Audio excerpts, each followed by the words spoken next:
একটা মেয়ের ইনকামের উপরে কার বেশি অধিকার থাকে? বাবা মা, স্বামী সন্তান, ভাই বোন, কার মনে হয়? আমার মনে হয় কারোই না। আসসালামু আলাইকুম, সবাই কেমন আছেন? আশা করছি সবাই ভালো আছেন। আজকে আমি এই বিষয়টা নিয়ে একটু কথা বলবো। একটা মেয়ের ইনকামের উপরে শুধু তার নিজেরই অধিকার থাকে।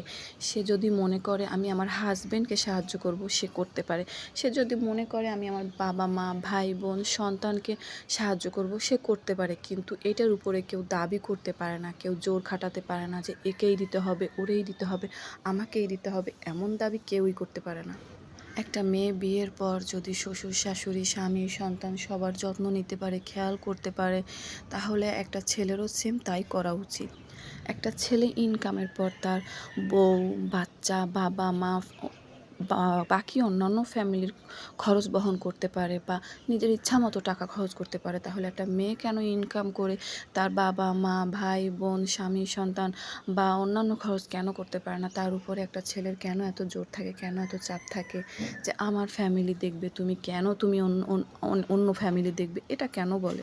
একটা মেয়ে বিয়ের পরে যেই চোখে সব ফ্যামিলিকে দেখে, একটা ছেলে যদি সেই সেম চোখে সব ফ্যামিলি দেখতো, তাহলে ঘরে ঘরে আজ এত অশান্তি হতো না।